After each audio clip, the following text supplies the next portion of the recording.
नमस्कार दोस्तों, मैं पद्मजा भुवनेश्वर ब्लेसिंग टीम से।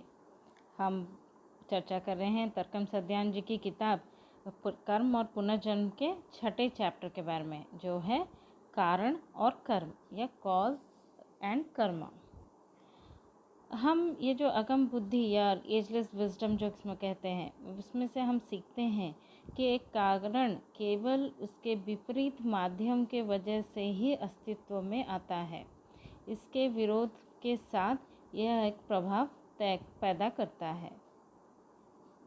ये जो कानून है मानव प्रयास के सभी सातों क्षेत्र लाइक राजनीति, शिक्षा, संचार मतलब communication and philosophy, arts, religion, finance में ही लागू होता है, ना कि केवल विज्ञान और दर्शन में।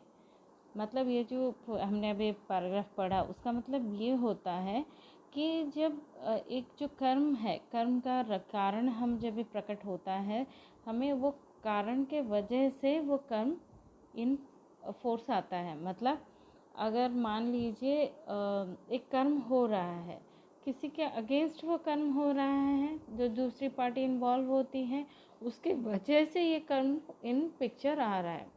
हम चलिए एक समझते हैं, एग्जाम्पल के साथ रामायण का एग्जाम्पल लेते हैं।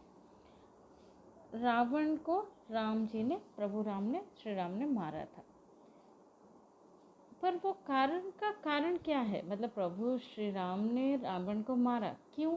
रावण ने सीता मैया का अपहरण किया था। सीता मैया का अपहरण किस लिए किया था रावण ने? शूर्पणखा की स्टोरी आई थी।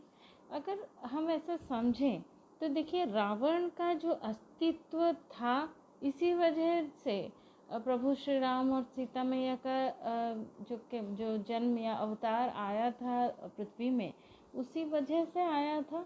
मतलब अगर रावण एग्जिस्ट नहीं करता तो श्री राम की ज़रूरत पड़ती ही नहीं, या फिर ये जो कर्म हो रहे थे इन बीच में, वो ज़रूरत नहीं पड़ती।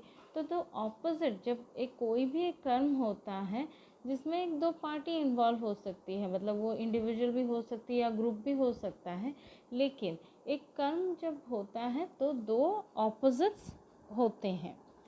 तो लोग कारण के बारे में सोचते हैं कि मतलब ऐसा क्यों हुआ। हम कोई भी एक कर्म हो रहा है तो कारण के बारे में सोचते हैं, पर हम ये भूल जाते हैं कि उस कारण का भी एक कारण है। मतलब जैसे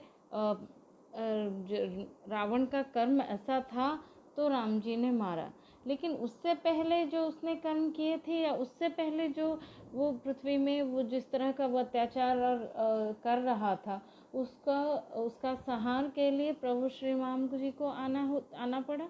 तो हम सिर्फ कारण के ऊपर बात नहीं कर सकते, कारण के पीछे का कारण भी हमें देखना होगा। विपरीत जो ऑपोजिट है, वो अन्य को क्लेश करने नहीं आता है।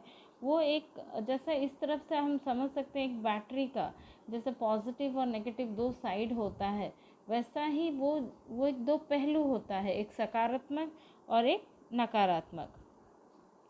जब इन जो विरोधी जोड़े या इस ऑपोजिट कपल, जब हम उनके ऊपर कोई स्टडी या अध्ययन किया जाए, तो उस बारे में हमें समझ में आता है, या वो एक इशारा करता है एक ट्रायंगल की तरफ। मतलब दो opposite party and third point is Karma. जो ये तीनों का एक रिलेशनशिप बनता है, जिसके वजह से ये जो सिस्टम है वो चल रहा है। मतलब दो ऑपोजिट पार्टी के बीच में कर्म है, अगर वो कर्म नहीं होता तो दो ऑपोजिट पार्टी एक दूसरे के साथ लिंक नहीं होते हैं। लेकिन ये भी लिखते हैं कि ये जो मुक्त है, मतलब वो मानव जो आत्मा है, वो स्वतंत्रता के लिए सीमित नहीं करता है। मतलब वो आपका फ्रीडम को सीमित नहीं कर रहा। अगर उसमें से एक भी पार्टी अपना बिहेवियर चेंज कर लेती है तो सिचुएशन डिफरेंट हो जाता है। द टीचिंग इंगित करता है कि द ग्रेट वियर्स जो कॉन्स्टलेशन है, हम जानते हैं उर्सा मेजर हम बोलते हैं, ग्रेट वियर्स कॉन्स्टलेशन के विपरीत प्लेनेट्स हैं, और उसमें बीच में 7 सौर मंडल हैं। ये प्रभाव है, मतलब हम उस प्रभाव के बारे में बहुत कम जानते हैं, पर उन दोनों के बीच में, द ग्रेट बियर और प्लेनेट्स के बीच में एक जो 7 सोलर सिस्टम्स हैं, अगर एक दो डेस्टिनेशन, मतलब एक तभी कर्म शुरू होता है, लिखते हैं तिब्बतियन मास्टर, कि जब ग्रेट बियर के जो ग्रह है मान लीजिए, वहाँ से एक ऋषि को उसने प्लेनेट्स के और या ग्रह के और एक अगर जर्नी शुरू करती है, तो वो 7 सोलर सिस्टम को होते हुए एक कर्म शुरू होता है। मतलब एक डेस्टिनेशन रहेगा तो ही हम जाते हैं। मतलब आसान भाषा में समझे तो 2 पर्टिकुलर पार्टी होती हैं जो अफेक्टेड होती हैं, उनके बीच में आता है कर्म। फिर लिखते हैं लेखक, सोलर लोगोस का कर्म उस व्यक्ति में छिपा होता है। इन शक्तिशाली नक्षत्रों का उपयोग वो 3 गुना व्यक्तित्व के वाहन के रूप में करता है। मतलब ये जो सोलर लोगोस में जो भी रहते हैं, वो जो मतलब एक इंसान रहता है जो उसमें हिडन है कहा जा रहा है, वो जो कॉन्स्टलेशन को वो एक व्हीकल के तरह वो यूज़ कर रहा है। वो अपनी 3-fold पर्सनैलिटी जो है उसकी, वो डेवलप होने के लिए ये 3-fold पर्सनैलिटी का डेवलप हो रहा है।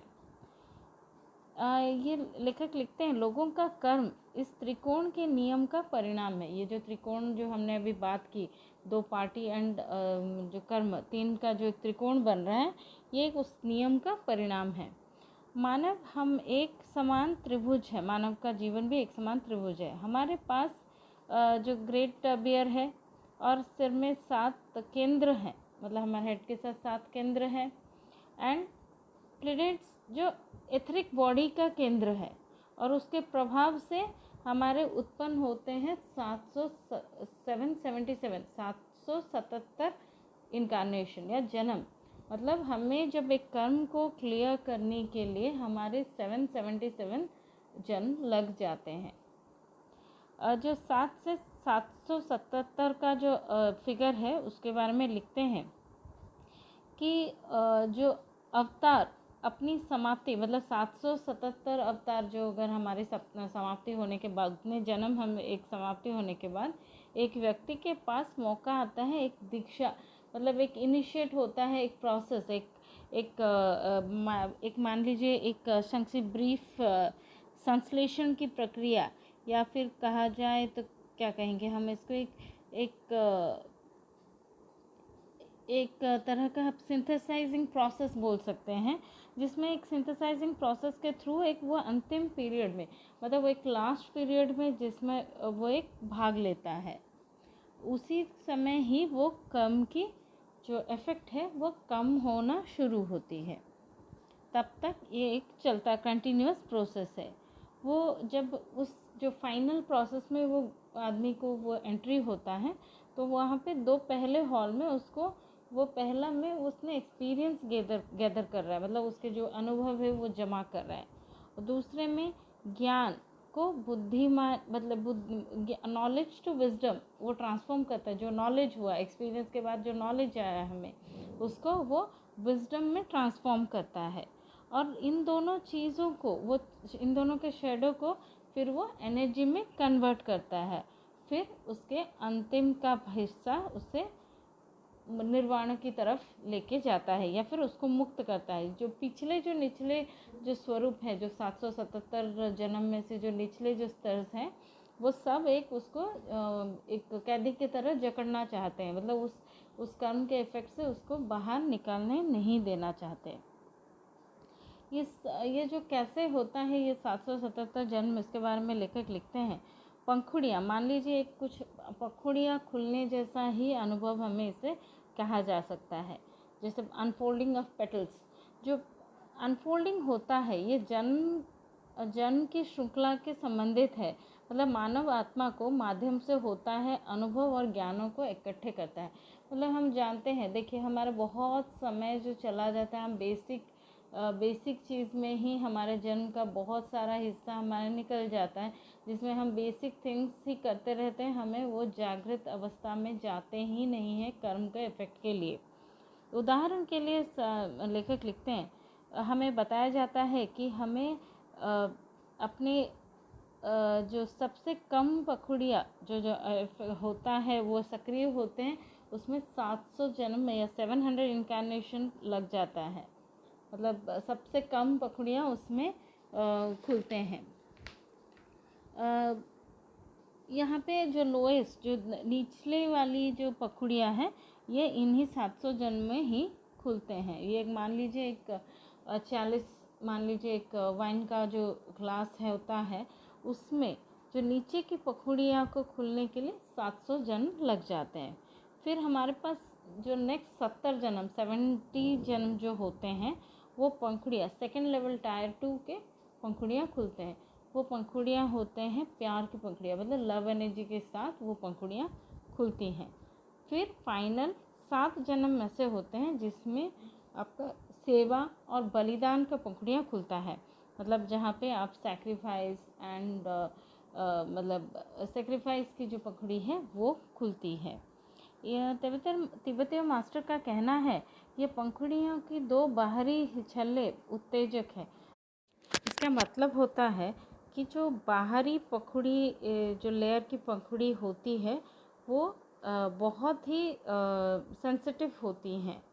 मान लीजिए कोई एक प्रोबेशनरी डिसेबल या फिर एक जो एक स्टूडेंट है या शिष्य है जो सीख रहा है इन चीज़ों को, वो एक प्रोबेशनरी पीरियड में है, मतलब नया नया जो हो रहा है, तो वो सचेत कार्य के माध्यम से एक नए और विशेष अर्थ को बसाया जाता है। मतलब उसमें सचेतन आता है, वो कॉन्शियसली वो चीज़ों को करना शुरू करता है, एक स्पेशल सेंस उसमें एक्टिवेट होती है। फिर उसकी मेंटल बॉडी एक्टिवेट होती है, जिसमें उसमें एक इच्छा शक्ति शुरू होती है, दो तरह की, जो सेक्रीफाइस की तरफ की पखुड़ियाँ में एक कोऑर्डिनेशन आता है। फिर ये जब कोऑर्डिनेशन आता है, सेक्रीफाइस और सेवा और सेक्रीफाइस का जो कोऑर्डिनेशन बनता है, उसके बाद ही जागृत होता है जीवन शक्ति और प्रकट होता है। मतलब जो फाइनल आपकी जो इसको हम वाइटलिटी एंड अनफोल्ड्स करते हैं, मतलब उसको अवेकनिंग का जो प्रोसेस है, ये जो निर्वाण का प्रोसेस है, ये लेखक ने एक्सप्लेन किया हुआ है। तो दोस्तों, आज के लिए इतना ही। हम कल आगे इसी चैप्टर के ऊपर दूसरा और फाइनल भाग का चर्चा करेंगे। तब तक दोस्तों खुश रहिए, स्वस्थ रहिए। धन्यवाद।